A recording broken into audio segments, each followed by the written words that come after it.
Selanjutnya kita bahas mengenai deret volta atau deret kereaktifan logam. Volta mengurutkan logam-logam berdasarkan kekuatan reduksinya, di mana logam ini semakin ke kanan semakin mudah reduksi, kebalikannya semakin ke kiri semakin mudah oksidasi. Nah, untuk menghafal deret volta ini seperti biasa akan lebih mudah dihafal menggunakan kalimat. Saya menggunakan kalimat seperti ini. Lihat, kalau Bapak Sri Cantik nanti meninggal, Ali mencari air jenazah. Ceritanya, Felicia coba nikah, Senin publikasinya. Hai, kerupuk hangus agak pahit, au.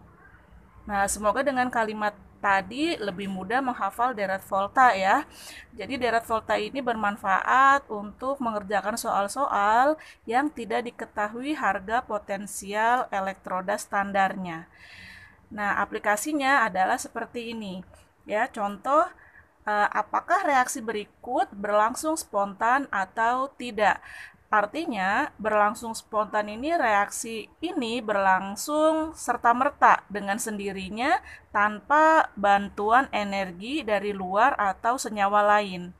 Ya, intinya ketika Cu2+ dicampurkan dengan Zn ini bereaksi atau tidak. Ya, kalau bereaksi artinya dia berlangsung spontan, tapi kalau tidak ya berarti tidak berlangsung ya, tidak berlangsung secara spontan atau butuh energi dari luar. Oke, kita periksa ya berdasarkan deret volta ini. Yang jelas intinya logam yang di sebelah kanan itu lebih mudah reduksi, sementara yang di sebelah kirinya lebih mudah oksidasi. Maksudnya gini, misalnya di sini ada logam Co dengan Ni. Ni ini sebelah kanan, ya Co-nya sebelah kiri.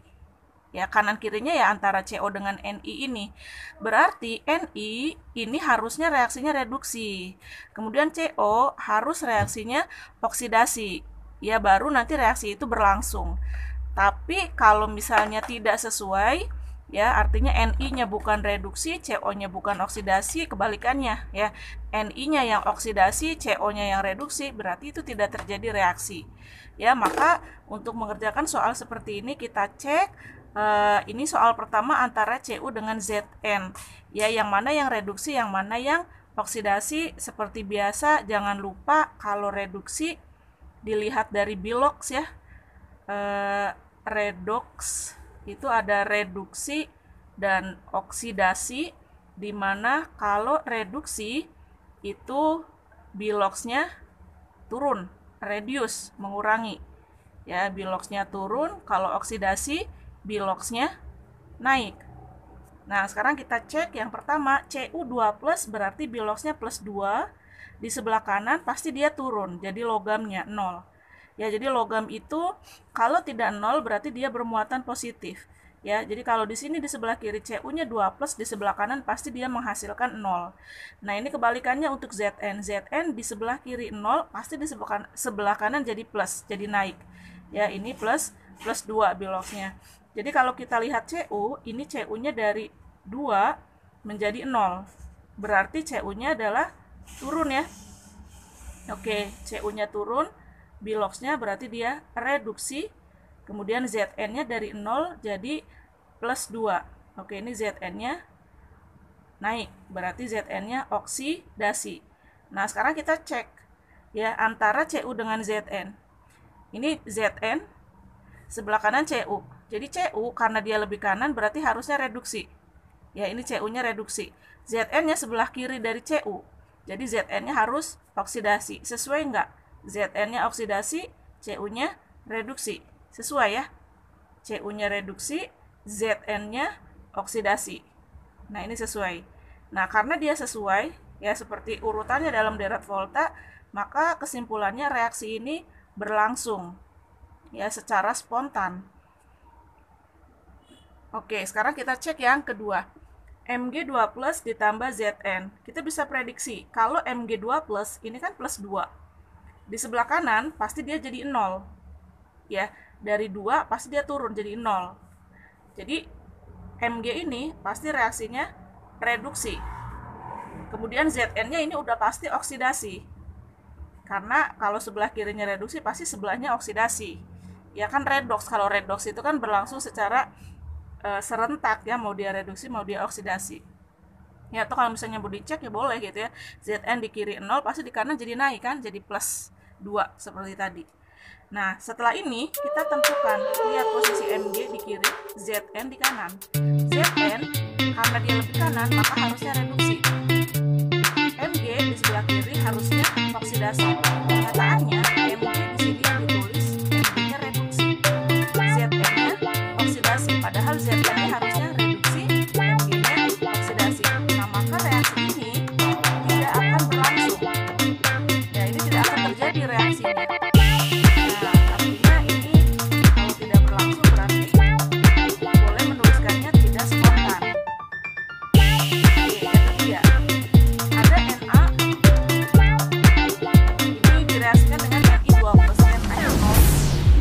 Jadi naik pasti ya. Ya, Na jadi Na plus, dari 0 jadi plus 1. Berarti kalau naik biloxnya, maka dia reaksinya oksidasi. Ni2 plus pasti di kanan jadi 0.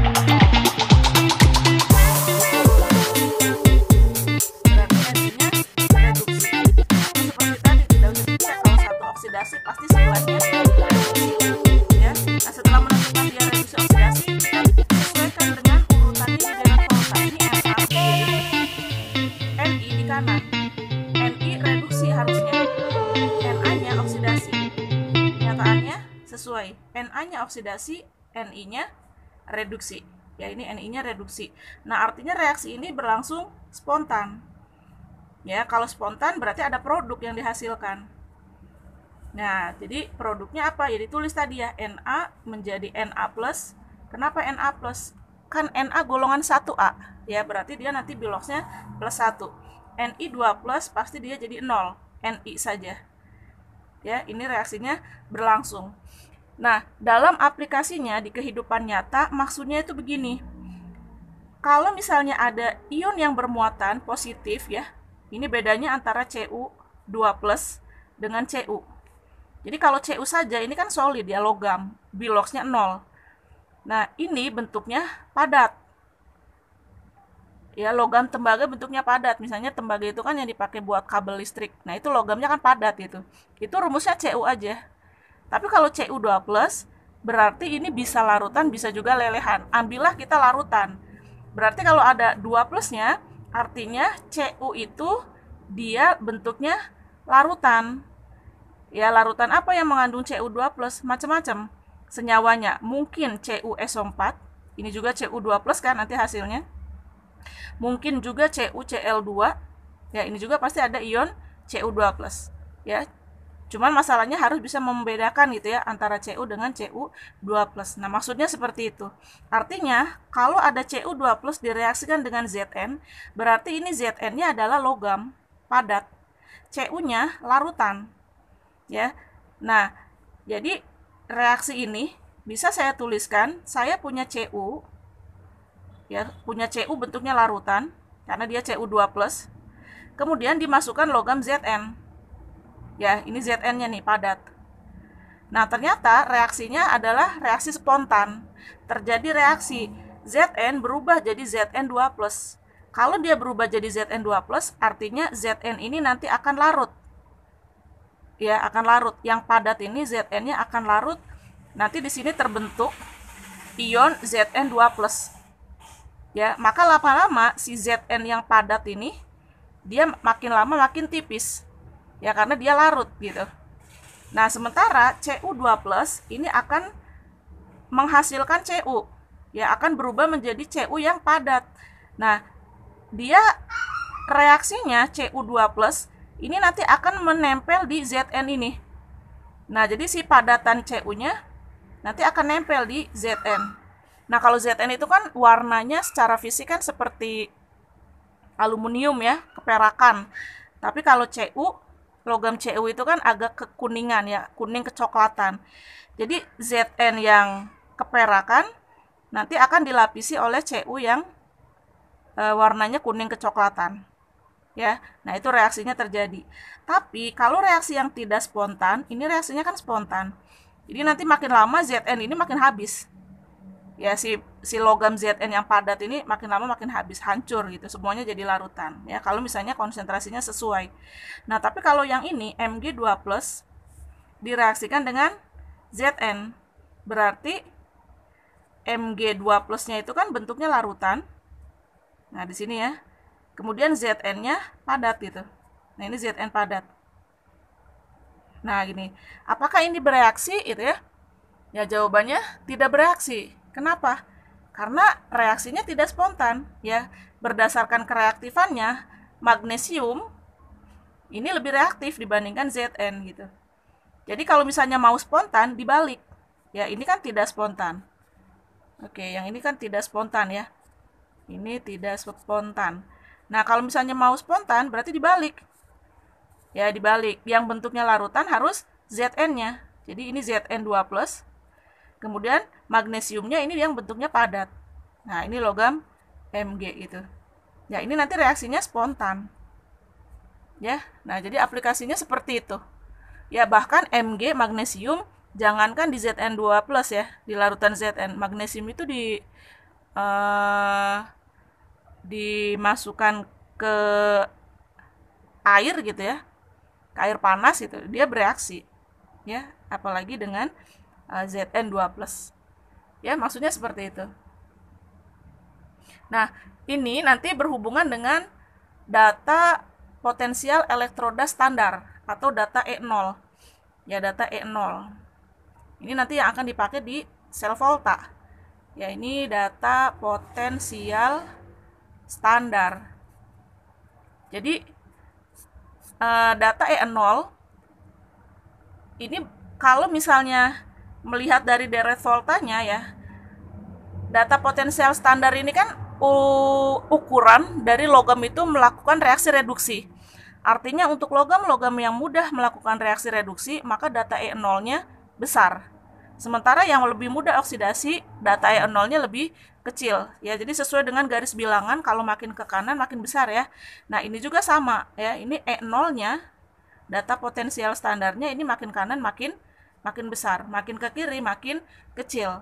Ya, sebagai bukti ini diketahui ya kalau dari data gitu ya, E0 untuk logam Zn dengan logam Cu. Karena ini reaksinya reduksi ya, E0 itu kan potensial reduksi atau elektroda standar gitu. Ini ukurannya untuk reaksi reduksi. Nah, maka penulisannya ini semuanya dalam bentuk reduksi. Zn2+ menjadi Zn, Cu2+ menjadi Cu. Nah, diketahui E0 untuk Zn ini nilainya negatif 0,76 volt. Sementara E0 untuk Cu2+ ini nilainya positif 0,34 volt. Ya. Nah, artinya dari data E0 ini yang lebih besar adalah Cu. Ya, berarti karena E0-nya ini lebih besar, maka dia lebih mudah reaksi reduksi. Sementara ini lebih kecil, maka ini untuk Zn ini lebih mudah reaksi oksidasi. Ya, artinya kalau kalian diberikan data E0, sebenarnya tidak hafal deret volta tidak masalah. Ya kan? Karena ini bisa dibuktikan gitu. Cu pasti posisinya lebih kanan, ya karena dia lebih besar. Lebih mudah reduksi dibandingkan Zn. Ya, Zn negatif, lebih kiri. Dia lebih mudah oksidasi. Nah, masalahnya tidak semua soal itu mencantumkan data E0. Ya, data potensial elektroda standar. Nah, contohnya seperti ini.